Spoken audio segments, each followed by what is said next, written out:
everyone, and welcome to Tiger on the Block, the only podcast that takes collegiate acapella members and makes them really uncomfortable for 30 minutes. I'm Tony like the tiger, Voss like the water. And I'm Jessica Block. I do not scuba dive. So I don't know about you, Jess, but I've been quite busy in quarantine. You know, I've been doing a lot of activities, trying to stay motivated.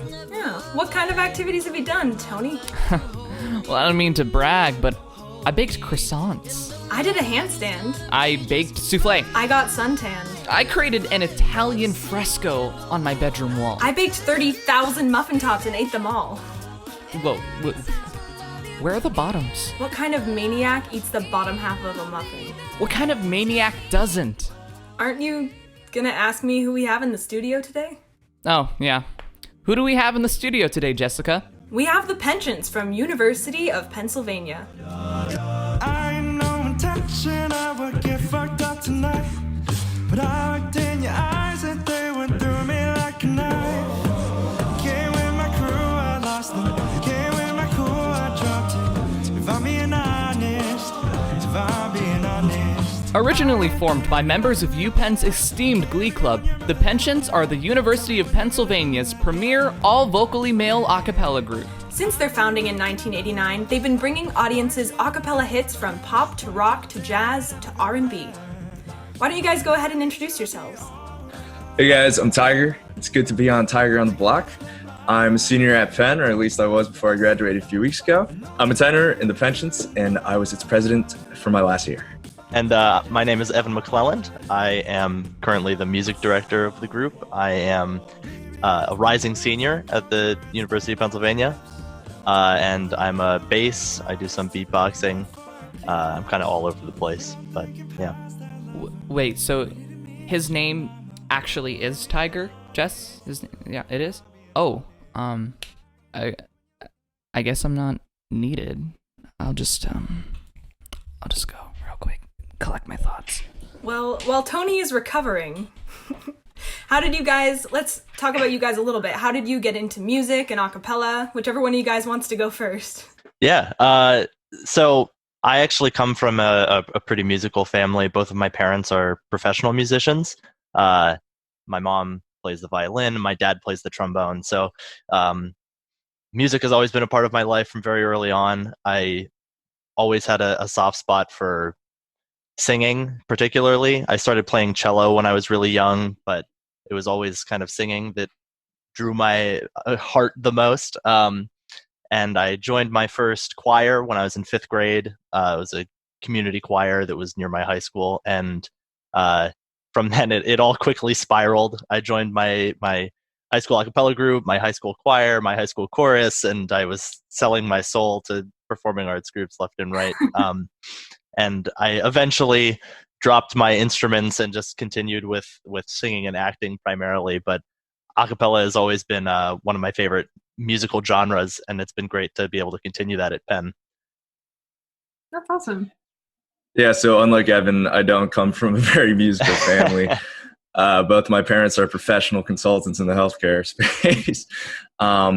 But what they did have me do was play a lot of piano and some clarinet when I was growing up. So I guess that was kind of the musical edge that I had. But I guess unlike Evan, I never really did any singing, no choir work, no a cappella stuff prior to college. You know, I really liked singing in the shower. And so when I came to Penn, I figured, hey, why not? Let's try this out.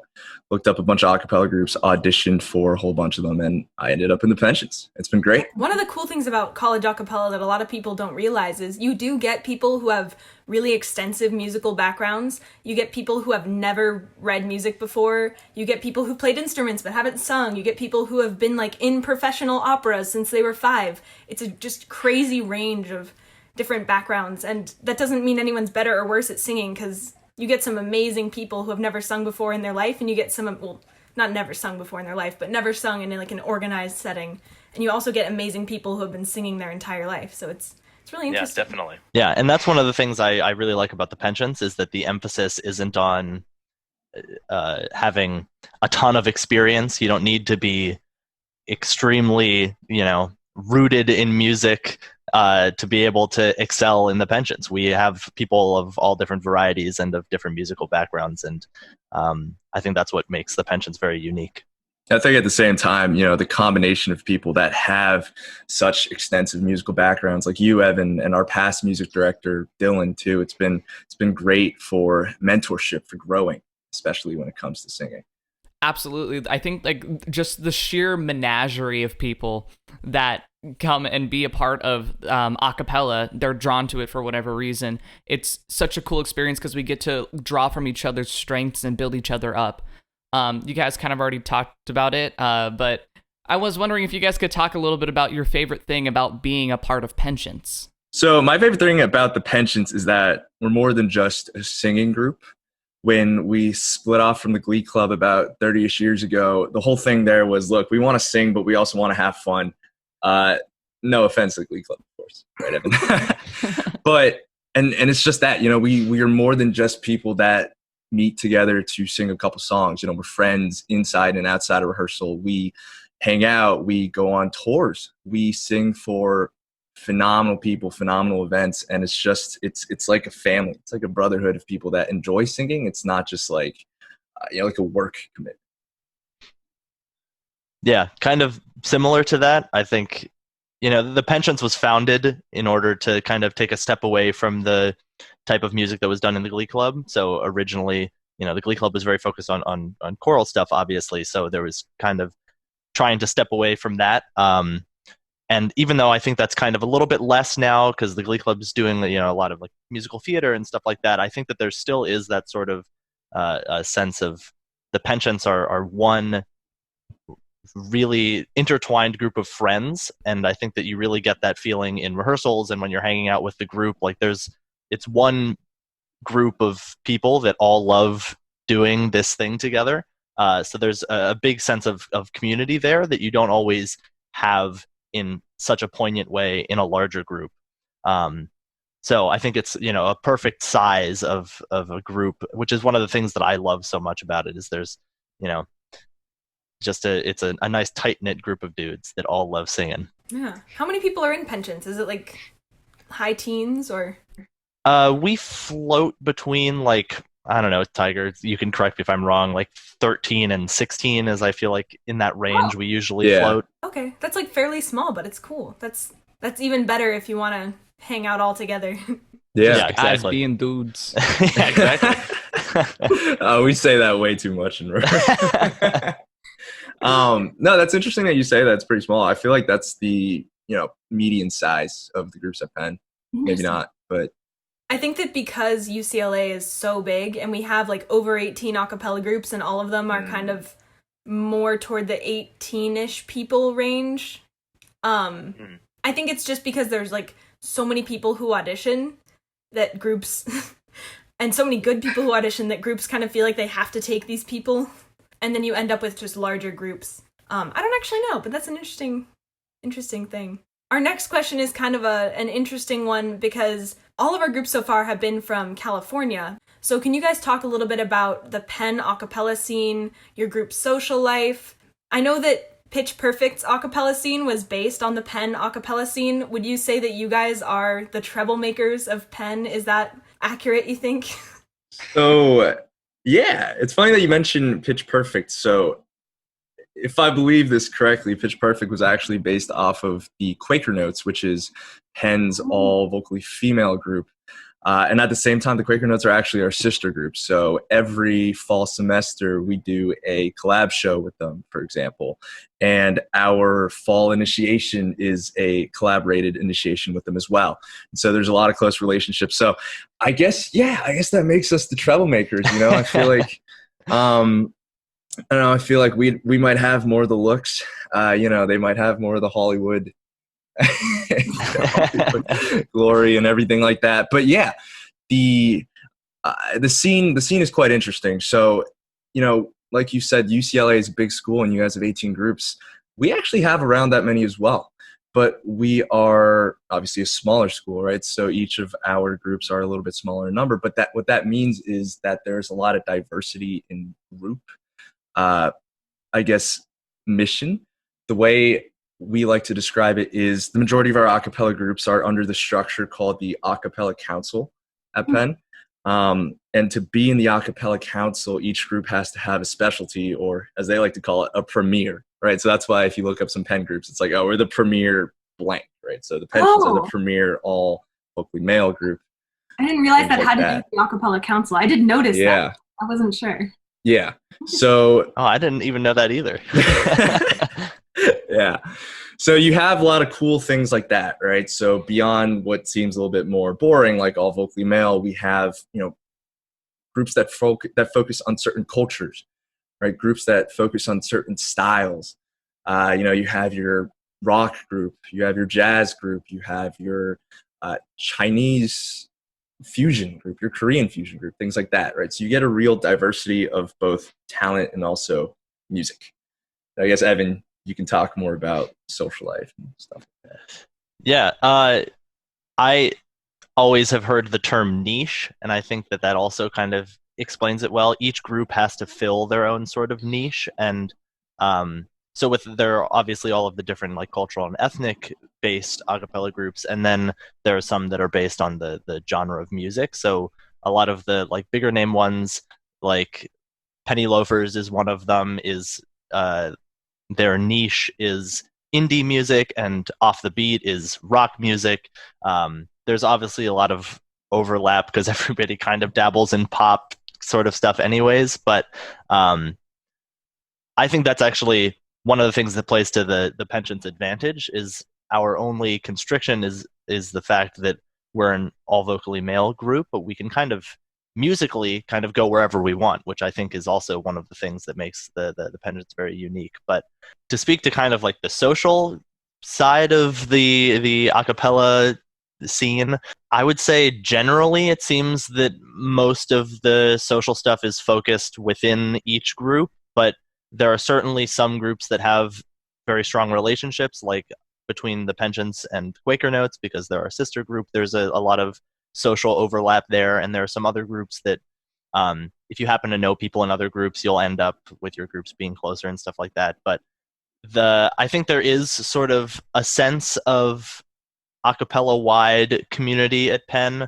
and I think there actually is a pretty good balance between that and individual group identity. I think that it kind of centers more around each individual group as far as social stuff goes, which I guess is kind of also similar to Pitch Perfect. Yeah. Yeah. At Penn, it's, apparently we're called the social Ivy, but they like to say that every little club, every little group is like its own like fraternity or sorority or something like that. And I feel like it's kind of embodied there. Do you guys have a house? So a lot of our guys are in fraternities. So whenever we do any events, like we just, default to a fraternity house. So recently this year, I guess it's been my house, my crappy, dirty, but still amazing fraternity house. I just want to add that I think something that makes us special, especially in the social scene aspect, is we also look outwards, right? So I don't know any other group at Penn that does this, but we like to tour and visit other groups as well on other campuses, mostly around the that Northeast area. But I feel like that makes it fun, that keeps it exciting, lets us visit some cool places. Yeah. And we host groups here too, yes, which is also fun. I've heard of other groups touring, but not necessarily touring to other groups at other colleges. They'll tour around the US, they'll tour over spring break, but it's cool that you guys tour with the intent of performing and sharing that experience with other groups at other colleges.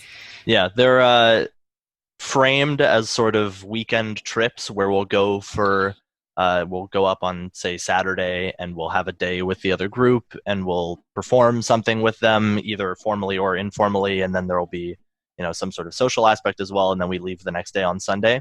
But it's framed as these sort of like bite-sized weekend trips to go and like see another campus, see another group, and kind of get exposed to that different sort of like social endeavor, which I think is also very fun.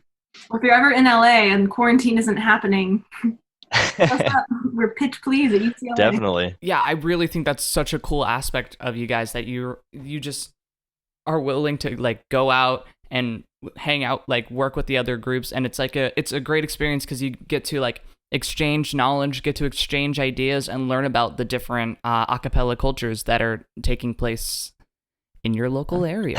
Absolutely. Actually, another connection to Pitch Perfect is because they do this sort of like I think they call it the riff off in the movie. Early this year, we on some Saturday night we were hosting a group from another school, and our two groups both went to in the middle of Penn's campus in the middle of the night. Well, not middle of the night, but it was nighttime, and we took turns like singing at each other. It wasn't exactly structured like the riff off, but it wasn't in an unfilled swimming pool.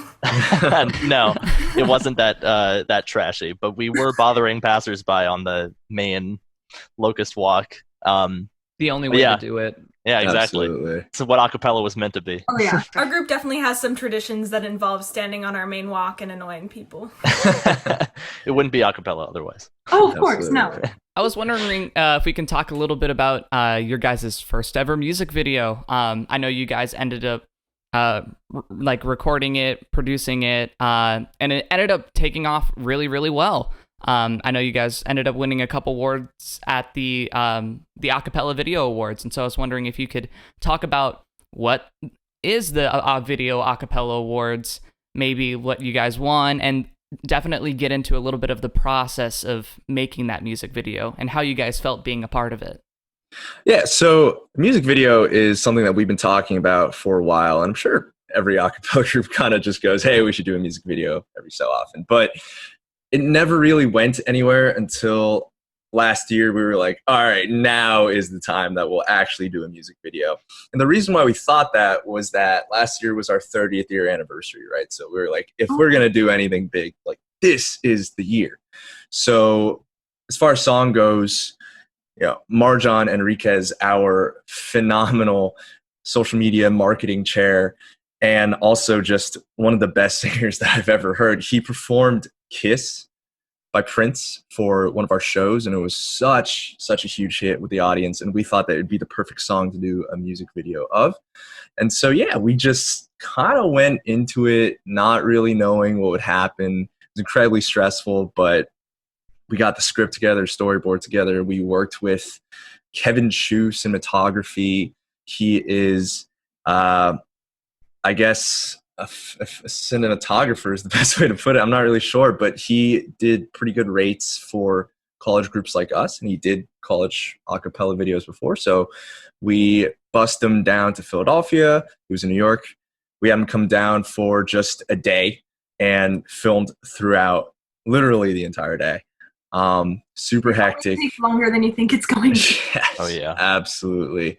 And the thing is, you know, we're singers. We're not dancers. Well, some of us can, but most of us can't dance. And so he also brought choreographers. And so while we were shooting the main scene, you know, people in the next scenes or people on the side would be getting dance lessons on what exactly to do. And essentially Kevin was just saying like, yeah, don't worry about it. Like you might feel like you're looking awful. You might even actually look awful, but we'll make it look good. fix it in post even. Yeah, absolutely. And I guess the last thing, I don't want to speak too much, but the last thing I'll say is it's kind of a wonder that this all came together. You know, the funniest thing was this one scene that we were shooting, we needed so many extras, and like we managed to get this private apartment complex to let us use their pool exclusively. So we had a bunch of extras for this pool scene, and you know, we really had no idea how to like, you know, shoot this, like what the extras should be doing. It was super crazy, and it all worked out. And right as we finished, right as we cut, I don't even know what the terminology is, but we finished the shoot. We didn't need any more takes. Like at that moment, the sky just turned gray and it started pouring. So like everything, yeah, it's crazy. East Coast weather, man. Yeah, absolutely insane. So I guess all the stars that you can't see during the day, but all of them must have aligned for that exact moment, and it all worked out. Who were the extras in your video?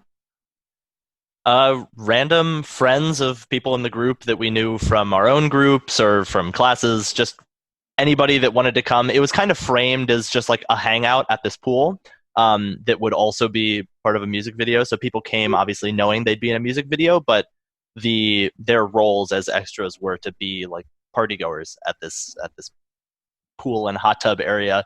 So it was really just kind of like people hanging out which also made it a very fun environment because it actually also fell on the weekend of Penn's Spring Fling, which is when we, you know, it's pretty self-explanatory, I'd imagine. But If you want to quickly explain for people who don't know, for listeners. Yeah, sure.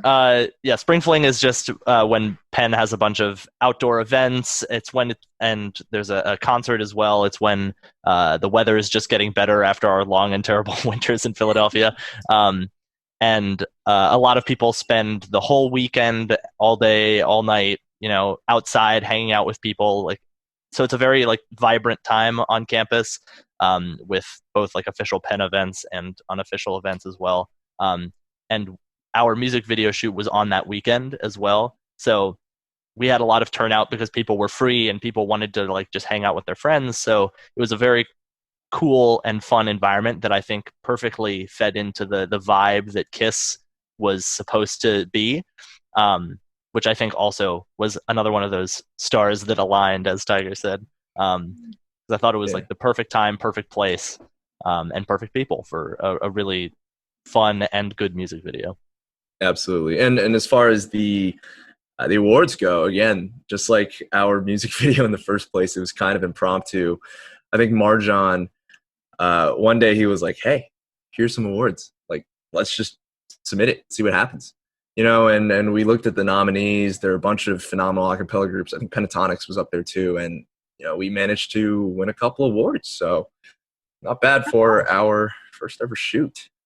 Yeah, congratulations on that. I actually watched the video and it's really impressive.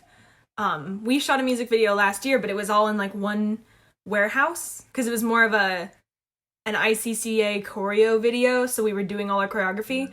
But I know from experience shooting comedy sketches that when you have multiple locations and a bunch of different people, it's a lot harder. And it's a lot, like logistically, it's a lot harder. Yeah, and we were thinking of shooting another music video this year. We were going to do A Good Night, which is the intro song. But sadly, because of the global pandemic, it got canceled. Unfortunately. I feel like a lot of acapella groups are facing that. We had this last quarter or semester to do these things we wanted to get done, and a lot of groups didn't get to do it, which is really unfortunate. And we've seen that as kind of a common theme in these podcasts, is that people had these last things they wanted to do. But I think a lot of groups are making the best of it, really, which is really nice to hear and really nice to see. And I know you guys are doing your video series, which we'll talk about later. But I think a lot of groups are doing really good things with this pandemic. I know everyone's seen those acapella videos online with everyone on Zoom. So despite sad circumstances, I think that it's still a platform and a medium that a lot of people can really enjoy during this time. Our last question for you is kind of a broad question, but it's a very nice one to talk about. What are your guys' favorite performances of your Pennchants career? So just the things you've enjoyed the most out of all the performances you've had so far with the group. And I know both of you, since you've been in it for a while, probably have a lot to think about, so I can give you a second. But I think I know right off the top of my head what I have. I think two favorites of mine. I think it'd be very hard to choose between the two. The first one is the one that we're going to talk about later, Unaware. I saw a lot of the musical process. I wasn't the music director yet at the time, so I didn't have a hand in teaching it, but I saw a lot of the kind of behind the scenes of it being like made, and I saw how much love went into it from our previous music director, and the soloist Marjan, he also had a big hand in it. And it was one of those moments at the end of the song that I and obviously we'll talk more about specifics, but it was just one of those moments where I was like, this is awesome. Like, this song is just awesome, and we sounded really good on it. It was one of the crowd favorites, and it was one of my first songs that I had sung with the group even, so it was a great moment of peak, I guess, peak performance. And the other one was our previous music director, Dylan. His solo at our 30th show last year was After the Love Is Gone by Earth, Wind, and Fire. And because he was soloing it, someone else had to music direct, so because he couldn't conduct while he was doing the solo. And I was the incoming music director. It was my first time actually conducting a song on stage, which was also an awesome moment. Because music directing was definitely outside of my comfort zone at first, but it was another one of, like, I think one of our best sounding songs. And as the first kind of foray into music directing, I thought that was a great experience for me, which also felt great to perform it on stage. Absolutely. I think one of my favorite performances is not maybe a single song, but maybe an entire show. And that to me was our 30th year anniversary show, which we called XXX, which is 30 in Roman numerals, apparently.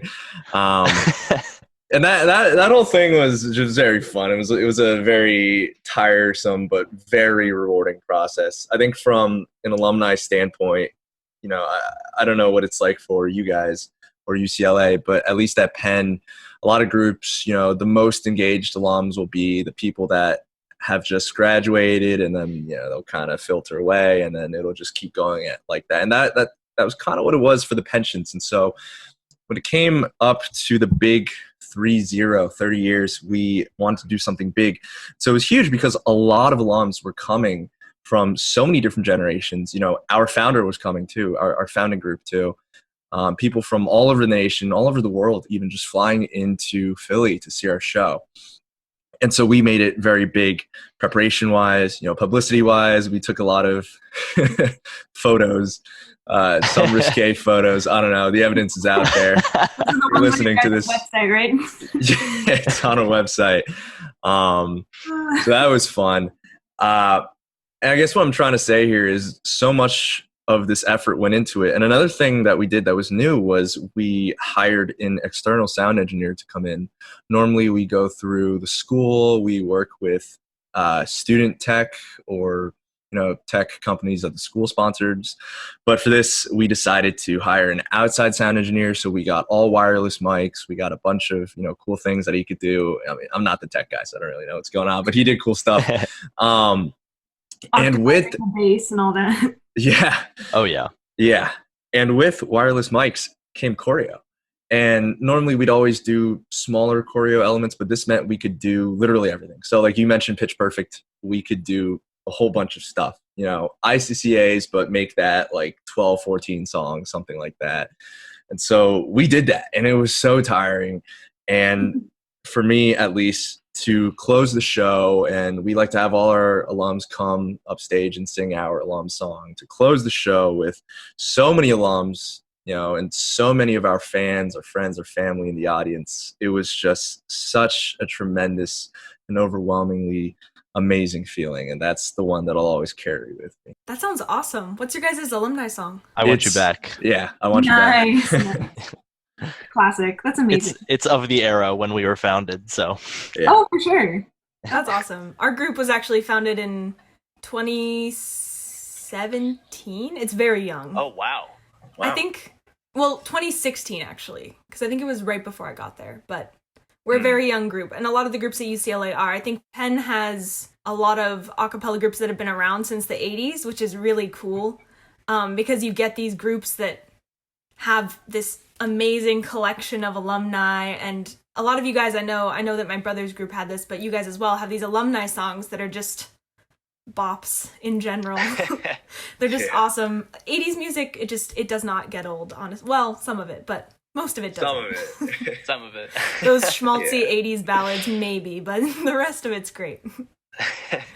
Well, Tiger and Evan, you just gave me the easiest way to segue into our latest and our newest segment for today.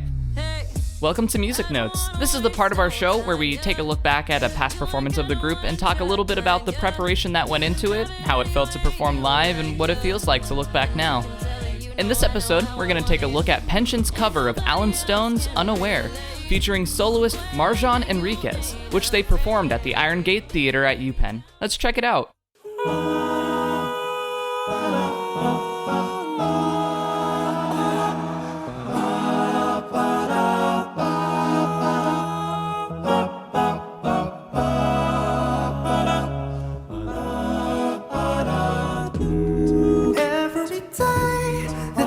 as it grows. You spend more than you own,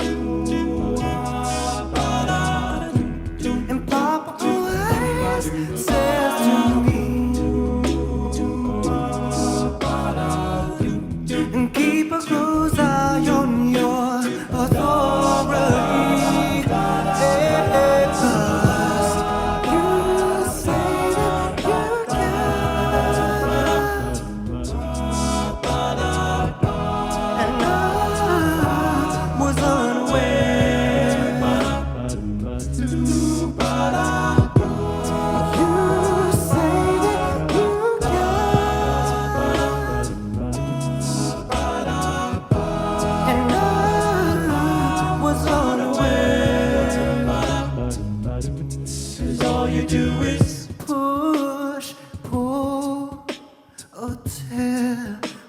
Stretch it any far now. Pull, until we can't stretch it any far now. Well, just looking back, what do you guys, what were your visceral responses? My visceral reaction to that video is always just wow. It's has so much power. It's such an epic song. I don't call a lot of songs epic, but this is one of the few that, man, so good. Yeah, I completely agree. It's, you hear Marjan's falsetto, like his power at the end, just, oh my God, it's just so good. There's no other way to put it. I know a lot of falsetto can have a tendency to sound like a little unstable, but his does not have that quality to it. It comes in and you just feel like refreshed. I don't know. It's a very it's nice, very clean, nice entrance, and it stays clean and nice through the whole song. And and he flips between the head voice and chest voice, so it's like seamless. And I think that's one of the things that really sells this song, is because it's all over the place. And the range such is insane incredible. skill. Yeah, he really is a phenomenal singer. Can you guys speak a little to what was going through your heads while you were on stage with him, or on stage with your whole group, I guess, during that performance? Or Yeah, this is also part of the 30-year performance that you guys were talking about, if I remember correctly.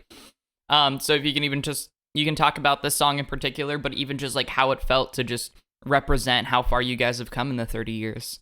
Yeah, I think that, I mean, as for my thoughts performing this on stage, well, my first major thought while I was performing this was how low it was for the basses. It was very much pushing me in a lot of directions, but I think that made it even more of an accomplishment for me. It was because I'm not actually a bass. I'm like I can kind of fake it, but I'm really a baritone. But I remember I have this distinct memory of being on stage and just being like, oh man, like this is really tough, but it's going to feel so good when it's over. And particularly one of the things that was really keeping me going was seeing how into it the alumni were, because they're always some of our most enthusiastic audience members. They're always way towards the front of the audience, and they're really like bopping with the music, and they're, smiling, they're emoting, they're giving us a lot of energy from the audience, which is everything that an a cappella group could hope for, is an energetic audience. And we had so many there. Definitely the most alumni I've seen at a Pennchants show, because it was a big landmark milestone. But there were a ton of alums there, and they were all so enthralled by Marjan's performance that I could just like feel the energy of the song just emanating from all of them, and I was just able to give it right back, which also helped me to push through the fact that I'm not really a bass. But yeah, it really helped to just like lean back and just like fall into the groove of the song, which is what I always try and do with all of the songs that we do. But with this one, it was just particularly easy to just, sit back and let the music take you, which sounds cliche, obviously, but I definitely felt it with this. Absolutely agree. I think when I think about our 30th year show, this song kind of is, the song that embodies my memories of the show. I was talking earlier about how much preparation we put into it, and I think the same also goes for the song. Like, Evan, I think you'll agree, this wasn't like a super easy arrangement. There are a whole bunch of like cascades and stuff, and just like the show, all the way up until the last second, it was like, well, hopefully this doesn't fall apart. But it came together so well. Evan, I completely agree with you on the just absolute wave of energy that the alums were sending us. But also it came internally, from Marjon's powerful singing and amazing falsetto to towards the end where you see we actually put down our mics and we just sing out to the crowd, no mics. And that moment is just so, so incredibly powerful. And I think it really set the tone for the rest of our show. This was the song that closed our first act. If you didn't know, in our first act, we wear the jackets, the uniforms that you see that we have there. And then our second act, we wear our costumes, which is a whole different thing. And the tone of each act of the songs that we perform in each act kind of corresponds to how we dress, right? So this was a fantastic way to, do the first half of the show, bring out that really powerful, really professional, really amazing side of us. And then we could do some still amazing, but a lot of more fun stuff after that too. But this was just one of my favorite songs in the show, one of my favorite songs that we ever performed live. Yeah, and I think that actually leads into another point, which I think that you had asked previously, Tony, I think that what this song kind of stood for in our evolution as a group. And I think especially in the last maybe half decade or decade in the group's history, we've been really trying to solidify our kind of dynamic as a group and solidify the way that we do music and the way we perform music. And I think this song in particular was a culmination of us trying to really excel at music as well as being a fun group. And striking that balance is always so hard in groups. And I think that this song is one of the ones that really showed that we could do a very hard piece of music very well, and have everybody, even the people that don't know music as well, everybody came together to be able to put on this amazing piece of music. And while still doing that, we had so much fun with it. So it really felt like a culmination of this kind of Pennchants experience for me, the like balancing those two things. And as Tiger was saying, we do one act in our members only outfits with the jackets and the ties, and then we do the other act in costumes. And we tend to do the like perhaps higher energy, more like traditional Pennchants-esque songs in costumes. And I think that that's like perfectly portrays this sort of balance that we're trying to strike, where we want to like have both of those things, and we're trying to kind of carve out our group's culture. And I think that we really were doing that with this 30th anniversary show, because I think we had that traditional Pennchants energy, and we had that sort of fun-loving, I don't know, boyish nature, I guess you could say, while also really like making our music harder and like cooler and more inventive, and still doing it really well. Which is, I guess I'm just kind of waxing poetic about the group, but it's really, this showed all of that for me, both at the time and in retrospect. Yeah. I think one of the hardest things is doing something that's really difficult and making it look really easy. And I think what you're saying is basically that this song was kind of the epitome of that sentiment. And I think that that's true. Watching it, it looks so fun and so smooth and so relaxed, but I bet it's really difficult inside your head and when you're actually singing. When it all comes together, it's really good. All right, well, we have a game for you to play, but before we get into that, we would like to thank our sponsors. Today's episode is brought to you by Play-Doh, bringing you hours of fun and, depending on how old you are, a tasty snack. And by Plato, the philosopher. Yeah. Okay. Nice. Thank Very you. nice. Thank you. We like to have fun here on the podcast. So this game is Jessica's brainchild, so I shall let her explain. Today's game is called Tic Tac Toe because the mascot of University of Pennsylvania is the Quakers, and Quakers make me think of oats. I don't know why, but that's exactly what we're going to do today. So basically what this game is it's tic-tac-toe, but when you pick a square, there's a song underneath it where the title has been changed to include a grain pun. You must sing a little bit of that song with that grain word replaced as it is in the title, and then you get that square. If you choose not to sing it or don't know the song, the other person can sing that song for a chance to steal. Cut oats. The square. Otherwise, you just get it. If neither of you know it, the person who originally picked it gets it, because we're not monsters. Anyway, Tony, would you like to give an example? I'm gonna pretend that I just pulled a sticky note off a tic-tac-toe board, which is my forehead. Whoop, that's not the right side. Hold on. There we go. We're good. Fix and post. Good radio. And I just pulled off the sticky note, and what does it say on my forehead? It says, row, row, row your oat. All right. Yeah. Row, row, row your oat gently down the stream. Woo! And Tony gets that Nice. square. So Nice. before we Nice. start, That was good. that was high quality vocals right there. Who wants to be X's and who wants to be O's? Is it Evan versus me, or is it us two versus you two? It is Evan versus you. Oh, So that would have been a great idea. Gonna write that down for next time. Evan, why don't you go first? All right, I'll take O's. O's? Okay. Yeah. And which square would you like? Oh God, this is where the hard choices come in.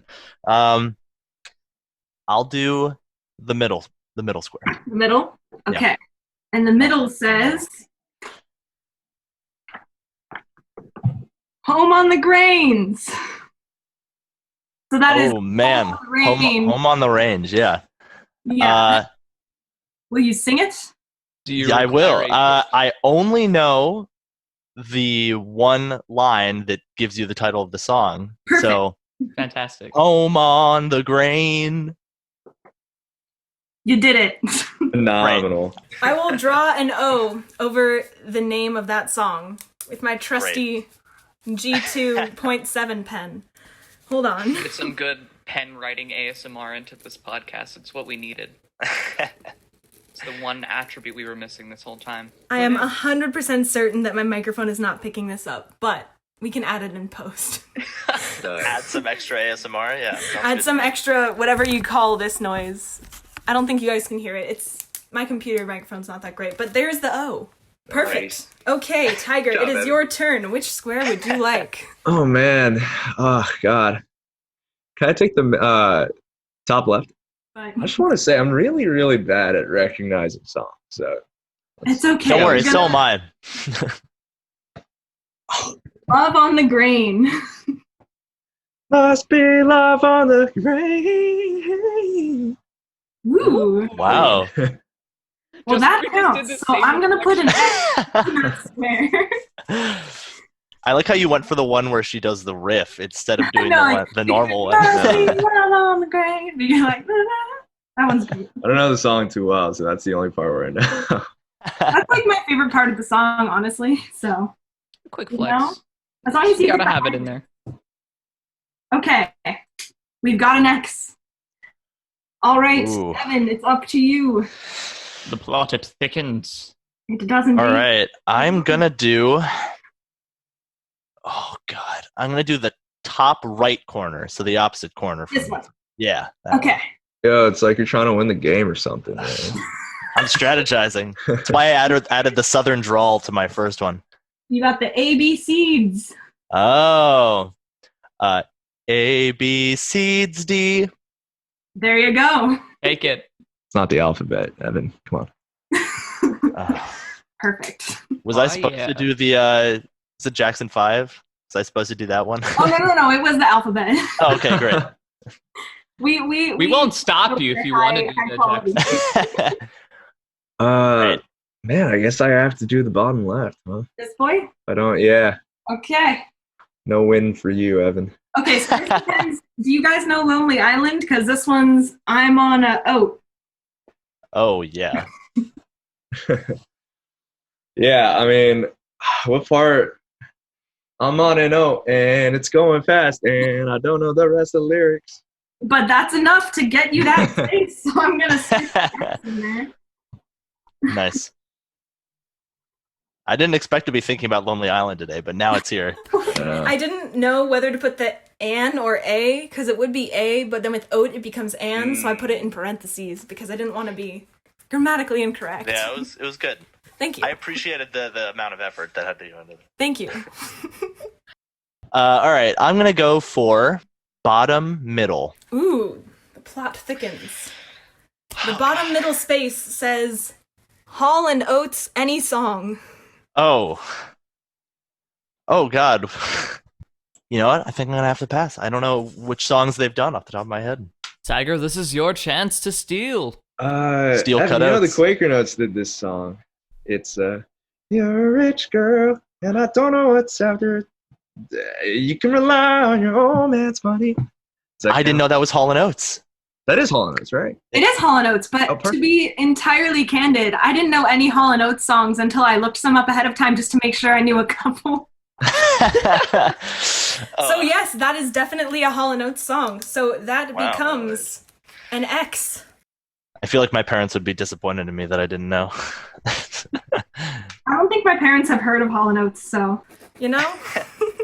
To each his own. Okay, here we go. Tiger, it is your turn. Oh, this might be it then, because you stole the last one. I guess I'll have to go bottom right. Okay, the song you have to sing to win the game is Barleen. Jolene, but with barley. Oh, Barleen. Wait, how does it go? Ooh. Barleen. Ah. Barleen. There's something in the middle. You know, it's Dolly Parton. There's something in there. Something there. I don't know. Evan, you should step in there. Barleen. Oh, that's how it I feel like I have to put both an X and an O there because you guys kind of tag teamed it, but Yeah, Tiger that's good. does still win in that case. Damn it. There it is. The final scoreboard. It was a rousing game of tic tac toe there. Oh man, that's exciting. There you go. Very fast paced. And Just you so you guys ended it know what the together. other. Oh, go ahead, Tony. I was just gonna, and you guys ended it together, showing that real penchant spirit, you know? Absolutely. You guys have a penchant for tic tac toe. Oh my god. Good one. I should have Thank thought you. of that one. Yeah, I mean, Just so you guys know what the squares are. Penchant has no idea what's going on, and Evan the MD starts filling it in. Just so you guys know what the squares are that you missed out on. This one was Oat, what a beautiful morning. Oh my gosh. This one was Wheat are the world, as in wheat are the world, wheat are the children. Oh. Love never spelt so good. Oh my god. We were Those proud are of that good. one. Yeah, that's Very good, that's my yeah. favorite one, I think. Love never spelt so good. Yeah. It's a good song too. Our group does that one. We do we do a version of it that was arranged by, was it Isaiah Carter? I think so. The guy from who was in the group at Berklee College of Music. It's actually the song Oh, is we it use as Pitch our Slap? intro and our Pitch Slap. outro for the podcast. Yeah, you'll hear it. It's our recording. But there you go. What a great game of tic tac to oats. Thank you guys for being good sports. Our dumb comedy is it's an acquired taste, but we're glad that you guys have acquired it at least temporarily. Glad to have been a part of it. Now we're at the segment. We're coming up kind of near the tail end of the show, but this is a area where we just let you guys promote whatever you want to do. If it's your personal brand, if you want to give a shout out to somebody you know, and definitely feel free to say anything that is related to pensions and what you guys are potentially planning on doing, or things that you are doing now that people can get involved with. You want to go first, Tiger? Sure. So look, it's been a great on the show. I guess what I want to talk about is just what the pensions have been doing for this past semester. I guess unfortunately, our semester got canceled because of the whole pandemic thing, but we're still looking to sing and put our music to a good cause. And to that end, what we've done is we've launched a online virtual concert series with some of the songs that we were going to sing in person this semester. We are calling it Pennchants Present Social Distance Sing. Distance Sing. Yeah. But yeah, we have so far 6 songs up on our YouTube. Check us out at youtube.com/The Pennchants. That's spelled pen as in UPenn and chants as in chanting, singing. But it's not pronounced Pennchants, to be clear. But yeah, check out our songs. What's important here is that we're also singing in partnership with the largest hunger relief organization in the greater Philadelphia area, and that's Philabundance. We are partnering with them to raise awareness and drive donations to their good cause, especially now, where there's a lot more people at risk of food insecurity because of the COVID outbreak, especially with everything that's happening in our geopolitical environment. It's all the more important to make sure that, people don't go hungry. And so we encourage you to check out our YouTube, check out our website at www.pennchants.com, see some of the cool things that we were talking about earlier on the site, and learn more. And hopefully you enjoy it. Yeah, and on a slightly more vain note, also the Instagram at The Pennchants and the Twitter, which I think is also at The Pennchants. So, yeah, check us out on all the social media. We have a lot of social media presence, so. And we'll have all of that linked below in the description.